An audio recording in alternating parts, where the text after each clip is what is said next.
Enro Billiard. Lead coach, well, multiple titles. Lead coach, Sydney Kings. A couple of wins off the, we shouldn't time it, but a couple of wins off the top four, so that's cool. Founding managing director of Central Coast Sports Academy of Sports. That's correct. And still heavily involved there. Still heavily involved. I see a lot to your team, and your team there, and there's some interesting stuff that we'll talk about in a minute on that as well. We thank Milestone Bellanova for the use of their luxurious boardroom. Palatial suite. In palatial suite it is indeed. And you for your time. No problem. I was reading the bio, and your face didn't suffer while you were playing rugby union, obviously, for New South Wales. Did you play for New South Wales? Country, yes. Oh, right, okay. Yeah, I was picked for country, but suffered a fairly significant knee injury that permitted me from playing against Japan when they were touring. Oh, right. So that was somewhat disappointing. Right. But, you know, a game against Japan when you were playing would have been an interesting game. Yeah, it would have been. Yes. So you've made an extraordinary, an unusual shift from playing at that level and then into administration, and without giving you a warm feeling, you are a pretty hot item when it comes to running things like the Sports Academy or the Academy of Sports, as I understand it. You have people talking to you about how they do it in their regions. Yeah, which has been, I think it's a credit to the group that we've been able to put together, both at board level, but also then operationally at the Rockface, you know, day to day doing the work. So I've been very fortunate in that regard. See, right now, I don't. That's like saying I've been lucky. I don't allow that language in this room.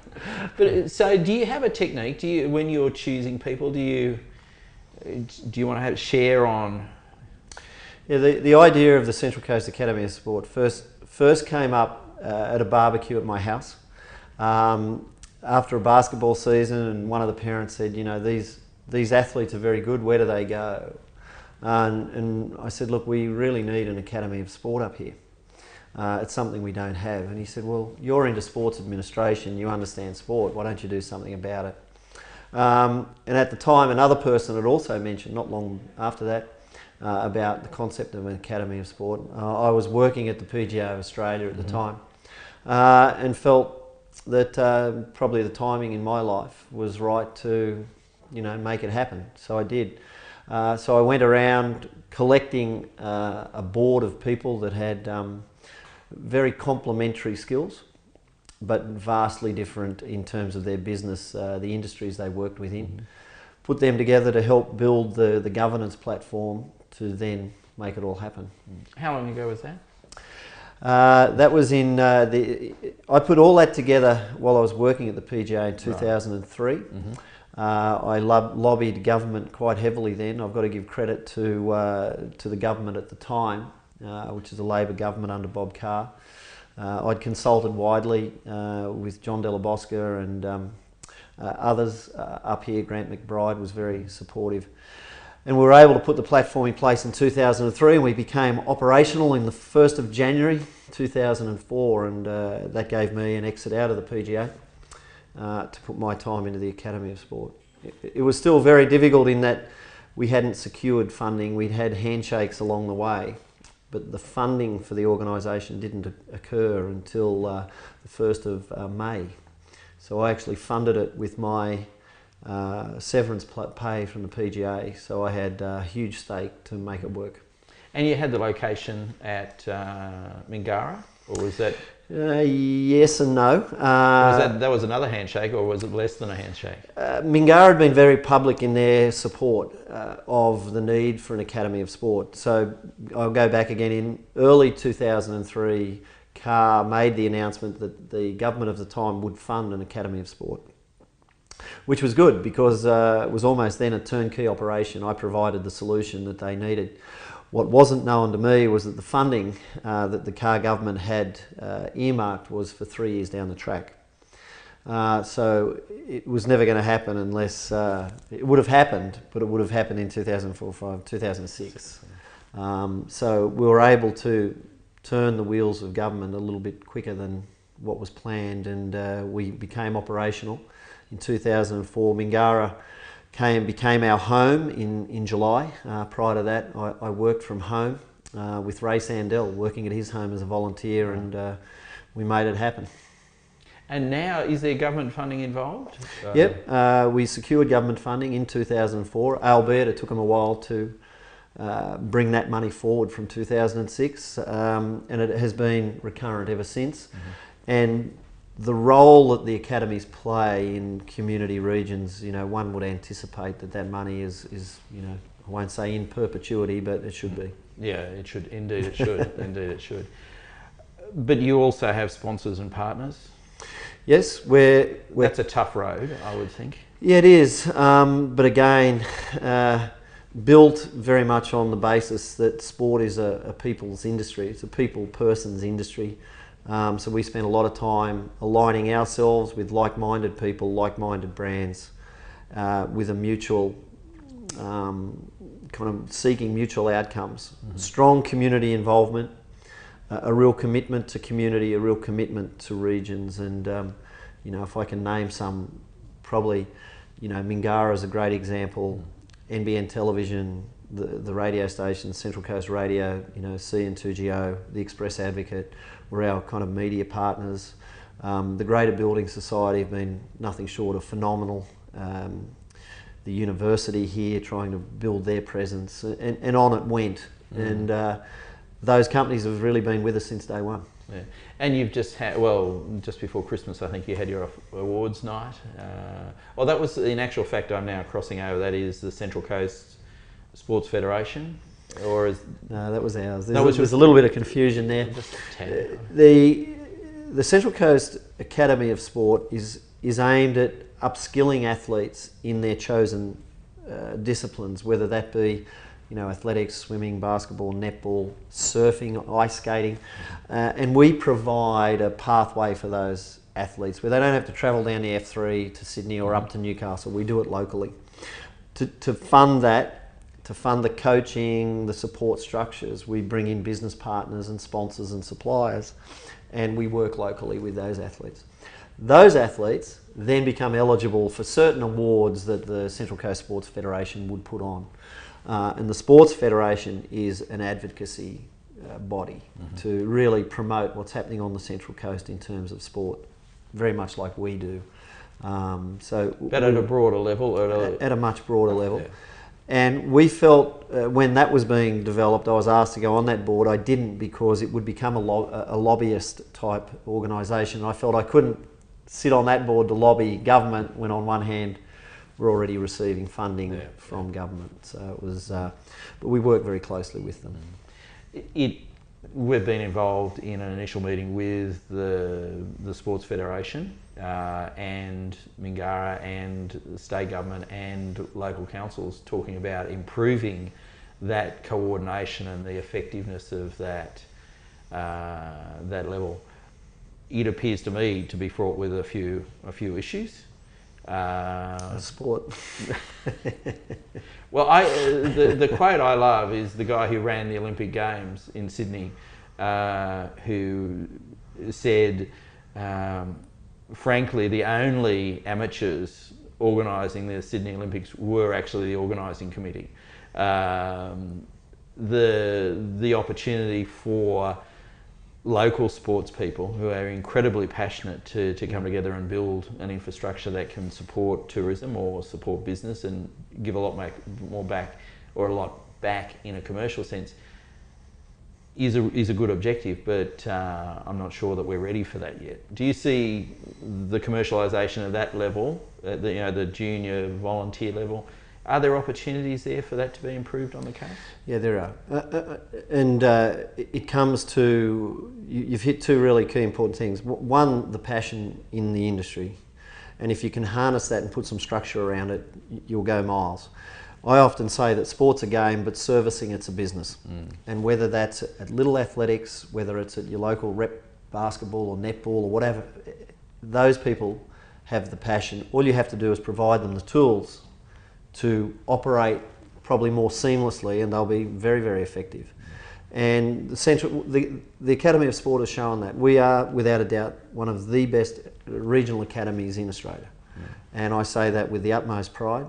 Our systems are first class, but it's been built on good business principles. And if we can do it on fairly limited resources, then it can be filtered down or filtered up, depending on the size of the organisation and on the numbers and the resources that organisations have. The commercialisation, I mean that in the most positive sense, getting more sponsors and getting corporates up here to recognise the power of the community and the sports people they can be engaged with. Are there plans to keep that growing? Or how do you manage that selling side of the... I often say when I meet a sponsor, I will work in terms of how do we get an introduction? Yeah. What is the approach? It's never a cold call because I'm not a salesman. What I am is a sports person with a passion to build opportunities in this region, and that's how we do it. And once you find an entry point and you can explain what we do, how we go about our work, and what our future direction is, hand in hand. I liken it to a marriage. We get halfway down an aisle and split in a divorce. And you work with a very, very clear knowledge of what the business partner and yourself want from the relationship, you'll be fine. More specifically about, we are currently blessed to be working under 2 local governments here. Would it be more effective for sport on the Central Coast if we had one governing regional body, do you think, or government? Yeah, it would. Yeah. The best example of this I can give is the Gold Coast. Right. Because the Central Coast Academy of Sport model has been duplicated on the Gold Coast. They've taken it there. Yeah. We took it there because we wanted to broaden our income streams and diversify our business. When we went there and we put a board together and worked with the local people, we were dealing with one local government body in Gold Coast City Council that has a budget that is absolutely phenomenal. So we were able to deal with one central body, kind of demonstrate the vision, the operational plan and how we would operate, as opposed to what we do here is work with both, and we've got to, so your work is magnified. So it does help if you can deal with one, but as I keep saying, it is what it is. It is indeed. And both, Gosford and Wyong have been great supporters of ours. And I take my hat off to them because they got in behind and they have supported us because we're one of the best regional academies in the state. Do you, the goal you've taken it to the Gold Coast, have you taken that model and implemented it in other places as well? Or? No, I haven't, although we can. Yeah. It's one of those things, how, it's all about resources and time as well. Our model is a very, very robust one. And see, I get excited from that. You've created something here on the coast, and we are about celebration of success and business models. And it is a business model. You can make money and generate a community benefit, which is outstanding. The funding of its expansion or the development is we should be doing more to support it. One of the greatest challenges in the not-for-profit sector, people see, we're a not-for-profit business, and the thinking is, oh, you can't operate at a profit. It's like, well, if we don't operate at a profit, we won't be around for long. So the greatest challenge in not-for-profits is, if that's your income streams, how do you broaden your income streams? So we look at our licensing program. We have a merchandise program where we import directly out of Hong Kong. We have a supplier in Hong Kong so that we can deliver our merchandise, our merchandise, our clothing range at a greatly reduced price.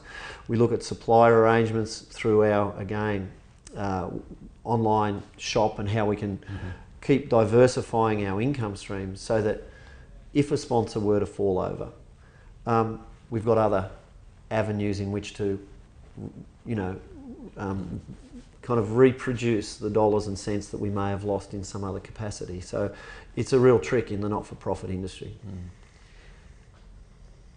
What is the next 12 months, other than incredibly tiring for you, I think, or no, exhilarating, I think, and stimulating? Have you got some goals for the Academy of Sports for the next 12 months or so? Yeah, look, I'm fortunate that I have got a, Yeah, got no, a great we're not going to go. staff. You have created good people, and Yeah. they're supporting you, which is good. And I've met some of them, so they are. and there are. Look, I think there's a number of programs that we still need. We need a disadvantaged athlete program. We probably need some type of Indigenous program. And we need to reassess those other 12 programs that we have in place to say, are they hitting the mark for our athletes on the Central Coast? So that alone might sound reasonably easy. The two you mentioned, you'd love to introduce. I think one of those, getting somewhere on the blocks, is an interesting goal, but. No, I'm not assuming that those sound easy at all. Yeah, and why we do that, because everything's not just about able-bodied. It's not just about the pre-elite and elite athlete. It's got to be more than that. We have to do more in awareness in the healthy lifestyle environment, and healthy lifestyle camps is something that our organisation could absolutely promote and advocate for far greater benefit across the region. So there's a number of projects that sit there. It again comes down for funding. Comes down to resources. Yeah. When we did our business modelling back in 2003, we always felt that 12 sports would be pretty much the line in the sand that you needed in terms of a certain staffing structure. If you go to the 13th and 14th sport, you then need additional human resources to provide the right support. But that tips the scale in terms of your not-for-profit operation. So it's just a fine-edged sword. And the opportunity in those two areas that you've talked about, they can be integrated across the 12 sports, well, that's the right. disadvantaged and the Indigenous. Yeah. Okay. So if we can find a sponsor or two there that could... that'd help. You wouldn't turn them around. And all you want is an introduction to avoid the cold call. Where do you go for the inspiration on this stuff? Is it just coming... Do you head off to the States? Who leads the world in community and I guess academy models? Where do you go for some ideas, or do they just come from you? That's a good question. I was fortunate. I had 11 years at the PGA, which is a great organisation and very much not just about tournament golf. You talk about Professional Golfers Association, people liken it to what they see on television with the top level tournaments, but there's no greater example I can think of in Australia of a not-for-profit that has diversified so significantly. And I did a lot of travel with the PGA, so I learnt a lot. And what I learnt in golf, you could apply across literally all sports. So when we actually launched our first program back in April 2004, the first program was golf. There you go. So, you've got to be comfortable. And there was a reason for that. It could have been rugby, it could have been basketball, but I wanted to use the golf model as a real template to show other sports, well, this is what we can do. So that too was very strategic, as it was on the Gold Coast. Our first program on the Gold Coast was golf. Right. So I went back to a sport that I was very familiar with. I knew inside out in terms of structures and how it could work. And I also knew that we could duplicate that model with certain adjustments so that they became what I term sports-centric. It's sports-related. Yeah, okay. The opportunity to integrate tourism and sport on the Central Coast, again, it's not necessarily... Well, at the elite level, we want to have championships here in state or provincial, rural, regional. Are we doing enough in that space at the moment? It's probably a question for tourism.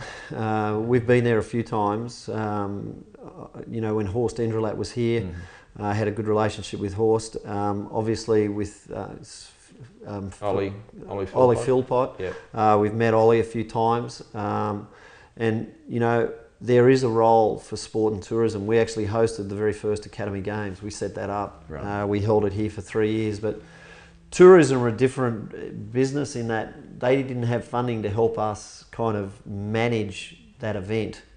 It was more they had a different focus, and I'm not sure that our focus, say as a sports event organiser and tourism, are closely enough aligned to really work closely. There is a need for it. It's just how you make that work. Because indeed, as an authority, they get their funding from, and it's scarce, like yours, and they've just got to measure it. No doubt. So, Ian, when we talk about booming industries, and it's tough to talk about anything booming at the moment, but there is the opportunity with health and fitness to look at an expansive vision for the future.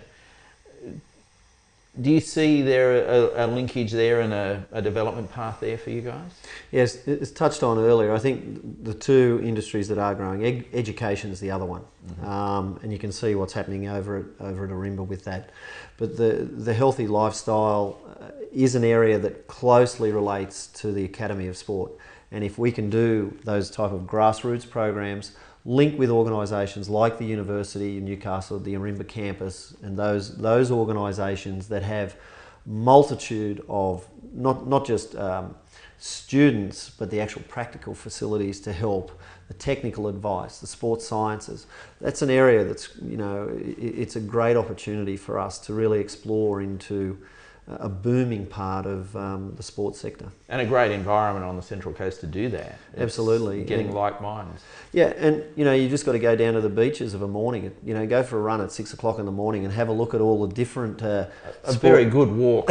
All those different sports practitioners that are down there with their groups, and the social groups that may have gone and bought some boxing gloves and what have you, and are just doing it upon themselves. That's an example of how quickly the industry can grow. Again, put some structure around it and make it work, link it in with the university and the sports sciences, bingo. You've got a real involvement, and you're doing a better job for the community. Is that, we've got RDA looking for potential recipients of funds. Is that where a proposal comes from you or from the Sports Federation or the councils or whatever to look at that linkage?